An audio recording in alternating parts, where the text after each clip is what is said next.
राम जय जय राम।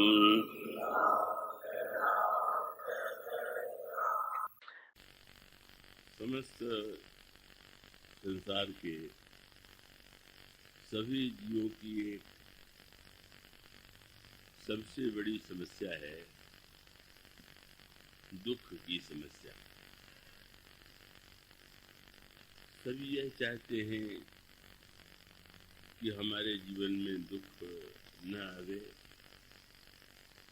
और इस चौपाई में जो एक शब्द है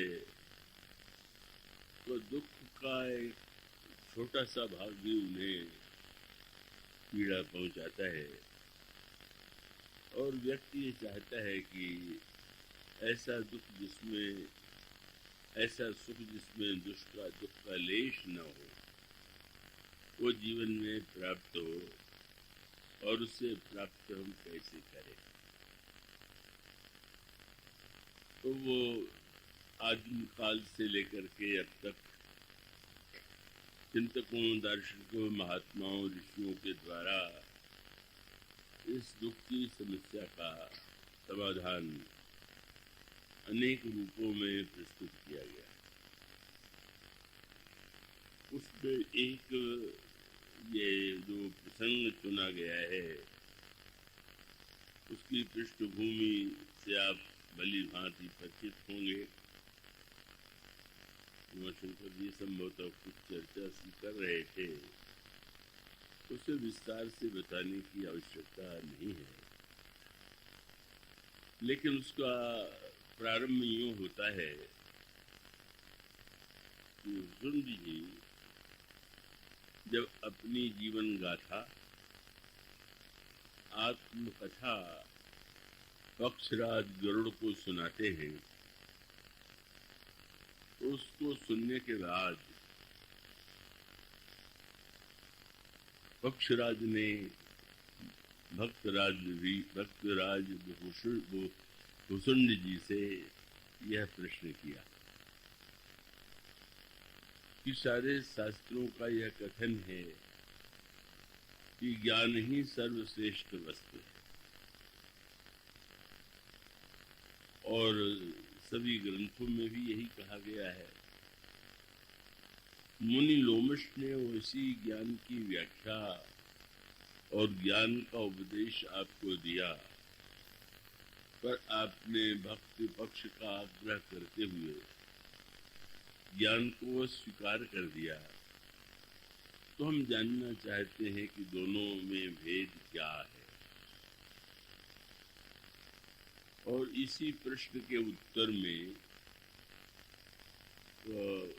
भुसुंडी जी ने एक काव्यमय रूप में ज्ञान की तुलना दीपक से और भक्ति की तुलना मणि से की। दीपक और मणि की तुलना का तात्पर्य नहीं है कि दीपक कोई तुच्छ वस्तु है या दीपक में किसी प्रकाश की कमी है और मणि बहुमूल्य। केवल एक ही सूत्र कि दीपक के साथ बहुत सी समस्याएं होती और उसके बुझने की आशंका तो रहती है, और यह आशंका मणि के साथ नहीं। तो यूं कहें तो अधिक सरल होगा कि ज्ञान के पथ में अनेक बाधाएं हैं, अनेक समस्याएं हैं, और भक्त पथ उससे मुक्त है। इसलिए वो ज्ञान की तुलना दीपक से और भक्त की तुलना मणि से करते हैं।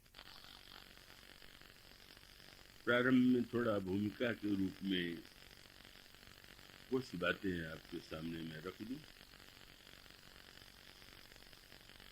आप दो भाग कर लें और उसके लिए दो शब्द चुने जा सकते हैं। एक शब्द तो है तत्व और दूसरा शब्द है भाव या रुचि।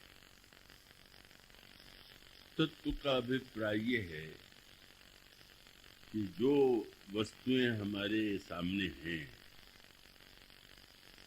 और या इसकी रचना में या इसके रचयिता का जो स्वरूप है उसे जान लेना तत्व है। और भाव का संबंध जो है व्यक्ति की अपनी भावना से और अपनी रुचि से, और महत्व जीवन में दोनों का है। तत्व का महत्व कोई साधारण नहीं है, पर रुचि का महत्व उससे कम नहीं है। दृष्टांत के रूप में एक आपके सामने आज के भौतिक विज्ञान का दृष्टांत दें। जैसे एक बालक है, जब उसे प्यार से आप गोद में लेते हैं तो आपके हृदय में कितना वात्सल्य, कितना प्रेम उसके प्रति उमड़ता है, और उसे प्रसन्न करते हुए, उसकी इच्छा की पूर्ति करते हुए आपको कितना संतोष की अनुभूति होती है। लेकिन यदि बालक कभी अस्वस्थ हो जाए, बीमार हो जाए, और रोग का पता लगाने के लिए आप उसी प्रिय बालक को डॉक्टर के पास ले जाए,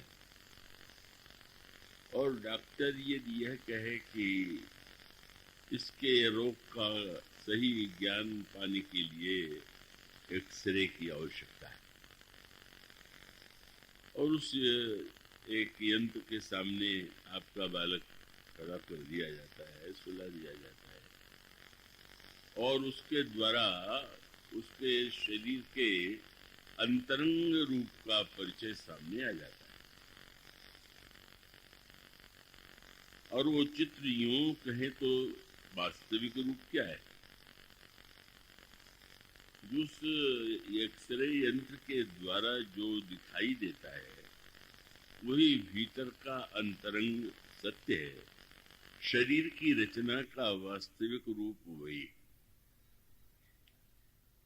किंतु प्रश्न तो यह है कि आप अपने ड्राइंग रूम में या अपने घर में क्या एक्सरे का चित्र कभी लटका सकते हैं? क्या आप बड़े गर्व से कह सकते हैं कि वास्तविक चित्र तो यही है, भीतर का चित्र तो यही है? ऐसा करें तब तो फिर आपके लिए बालक से प्यार कर पाना ही असंभव हो जाएगा। आपके ड्राइंग रूम में जो चित्र टंगा हुआ होता है वह बाहरी है, एक तरह का चित्र अंतरंग है।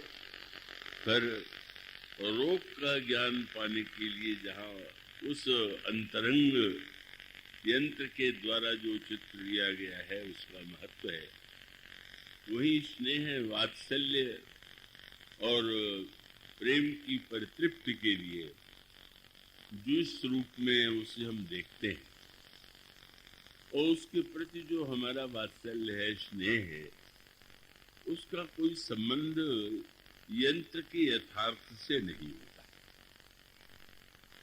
और उन दोनों का अपना अपना महत्व है।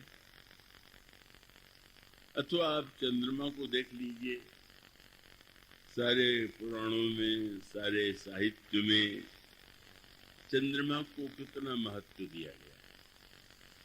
चंद्रमा को सौंदर्य का प्रतीक माना गया, और किसी भी सुंदरी के लिए चंद्रमुखी कहना उसकी सुंदरता को गौरव प्रदान करता है।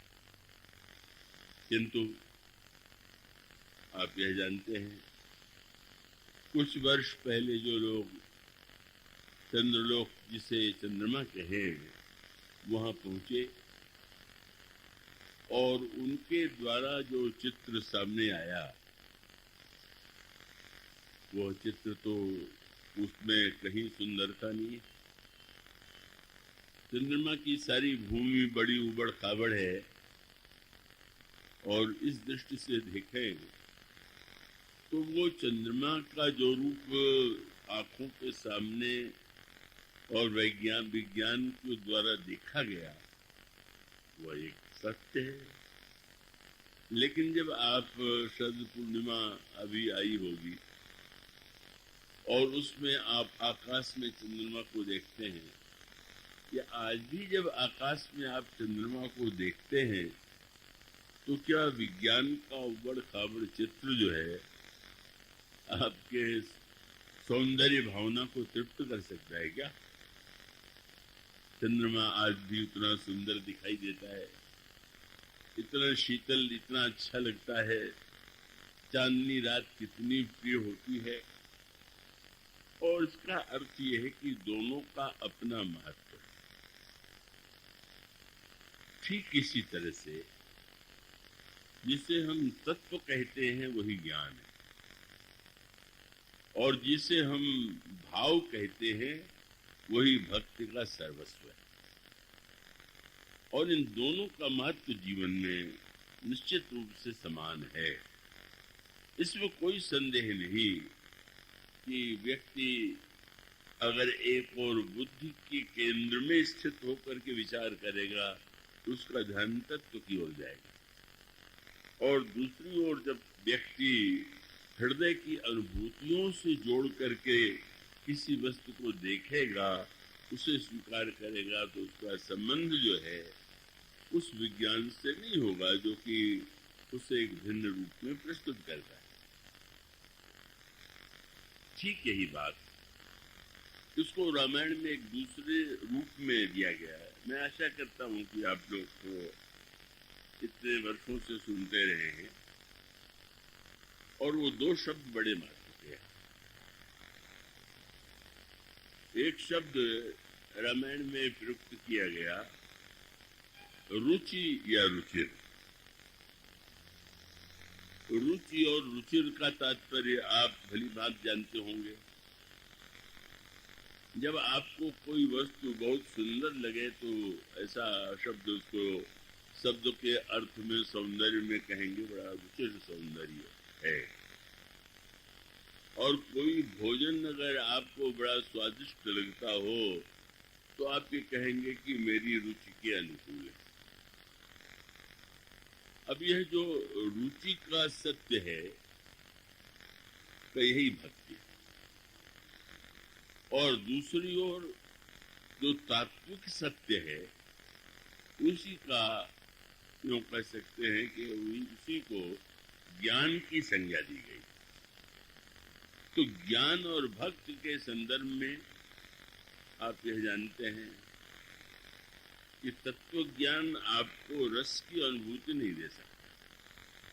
तत्व ज्ञान तो आपके सामने यथार्थ को रख देता है। उसके द्वारा रोग की चिकित्सा हो सकती है। आपके बुद्धि और अपने भूगोल के ज्ञान का, ब्रह्मांड के रचना का रूप सामने आ सकता है। लेकिन जिस सृष्टि में आप रहते हैं उसमें आनंद पाने के लिए का, उसमें आप जब रुचि के संदर्भ में देखते हैं तो ही आपको रस आता है। अब कोई व्यक्ति अगर तत्व की दृष्टि से एक दृष्टांत दे दे कि जैसे सोना है, तो जितने प्रकार के आभूषण बनाए जाते हैं सोने के, वो मूलतः तो स्वर्ण है। लेकिन क्या आप व्यवहार में उसको स्वर्ण मान करके संतुष्ट होते हैं क्या? और क्या आप बाजार में केवल सोना खरीदने जाते हैं क्या? इसका उत्तर है कि नहीं। उसी सोने के द्वारा जो आभूषण, जो गहने बनाए जाते हैं, उनका रूप रंग अलग अलग है और वो अलग अलग अंगों में पहने जाते हैं। अगर आप किसी शराब की दुकान पर ये जाकर के कहें कि क्या सोने का हार आपके पास है, और ये कह दे कि सोने का हार तो नहीं है, तो आप तो कमर के सोने की करधनी ले जाइए और तर्क करने लगे कि दोनों में क्या भेद है, सोना ही तो है, तो उसका ये तर्क कोई स्वीकार नहीं करेगा। तो ये दोनों बातें, सोना यदि तत्व है तो आभूषण जो है उसका एक स्वरूप है, एक रूप है, एक आकृति है, और हम जो धारण करते हैं, आनंद लेते हैं, उस सोने को देख करके नहीं, आभूषण को देख करके। यही बात रामायण में अनेक अनेक रूपों के द्वारा, अनेक अनेक दृष्टांतों के द्वारा समझाई गई। पर यह ध्यान रहे कि रुचि में सावधानी की आवश्यकता है। तत्व में तो सावधानी का कोई प्रश्न ही नहीं। रुचि का अर्थ हुआ जैसे कोई भोजन है, आपको बड़ा स्वादिष्ट लगता है, कोई रूप है, आपको बड़ा रुचिर प्रतीत होता है, लेकिन क्या वह वस्तु आवश्यक है कि रुचिर होने के साथ साथ आपके रुचि के अनुकूल भोजन है, पर वो होते हुए भी आपके शरीर के लिए स्वास्थ्यकारक नहीं? मुझे तो अपनी बात नहीं भूलती, बम्बई में अस्वस्थ हुआ, दो बातें बड़ी विनोद भरी सामने आई और दोनों बड़े मार चुकी थी। जिन डॉक्टर साहब को मेरी चिकित्सा करनी थी वो बड़े मेरे प्रति श्रद्धालु थे, बड़े भावुक थे, और जब उन्होंने मुझे देखा तो पहले तो प्रणाम ही करने लगे और फिर कहने लगे, ये तो मेरा बड़ा सौभाग्य है कि आप आए और मुझे सेवा का अवसर मिला।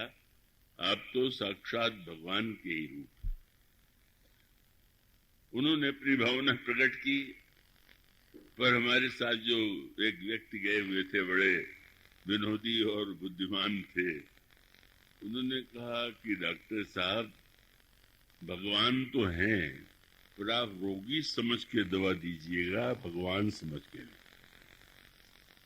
बात तो ठीक है, भगवान आपकी भावना में हो सकते हैं, लेकिन अब आप रोग के विषय में जब विचार करेंगे तो क्या रोग हुआ है और क्या दवा है, उसी का आपको निर्णय करना होगा।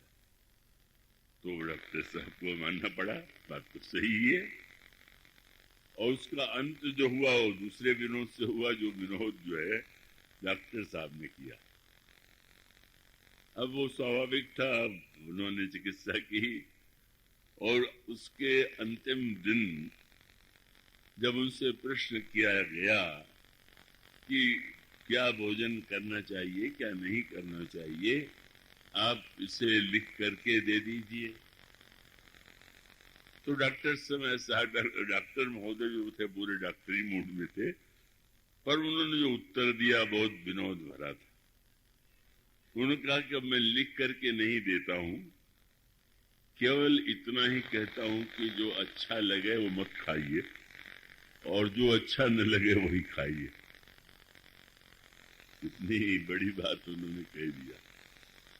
तो इसका अभिप्राय है कि आपकी रुचि जिस वस्तु की ओर नहीं है, अगर परोस दी जाए तो आपको बिल्कुल आनंद नहीं आएगा, पर आपके रुचि के अनुकूल कोई वस्तु हो और स्वास्थ्य के अनुकूल न हो, तो ऐसी स्थिति में तो उस रुचि का जिसके द्वारा हम रुग्ण हो जाएं, तो रुचि तो कल्याणकारी नहीं।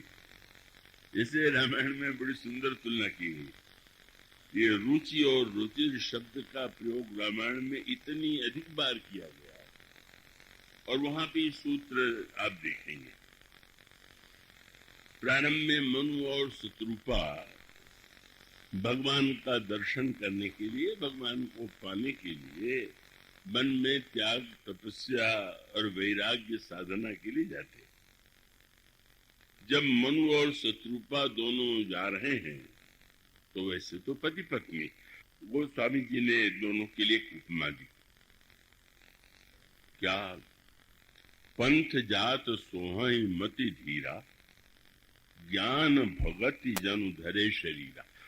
दोनों मनु और शत्रुपा को देखकर ऐसा लग रहा था कि जैसे ज्ञान और भक्ति ही शरीर धारण करके जा रहे हो। बड़े महत्व की बात कही गई। और उसका अभिप्राय यह है कि भले ही पति पत्नी हो, पर ये तो आवश्यक नहीं कि जो वस्तु पति को अच्छी लगे वो पत्नी को भी प्रिय लगे। उनके रुचि में भिन्नता हो सकती है और होती ही है। तो इसलिए यहाँ पर गोस्वामी जी ने प्रारंभ में ही बड़ा मीठा शब्द चुना। उनका मनो मानो मूर्तिमान ज्ञान है और शत्रुपा जी साक्षात भक्ति है। पर अनोखी बात हुई, और ये हुई कि भक्त ने ज्ञान का वरदान मांगा और ज्ञान ने भक्ति का वरदान मांगा। मानो इसके मूल में तात्पर्य यह था कि ज्ञान और भक्ति में भिन्नता होते हुए भी दोनों एक दूसरे के पूरक हैं और दोनों का अपना महत्व है।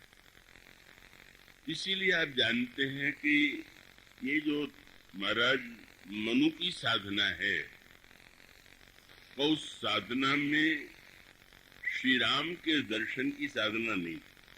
अब ये बातें ऐसी हैं कि जो थोड़ा जो गहराई से पढ़ते हैं उनको प्रतीत होती होगी।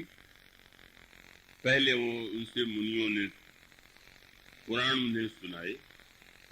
पुराण सुनाने के पश्चात उन्होंने तीर्थ यात्रा का आदेश दिया और तीर्थ यात्रा के पश्चात फिर उन्होंने उनको मंत्र जप करने का आदेश दिया। वो मंत्र कौन सा था, बड़े महत्व का है। इन दिनों श्री अवध से मैं जुड़ा हुआ हूँ, वहां पर भक्तों के द्वारा आश्रम का निर्माण हुआ है।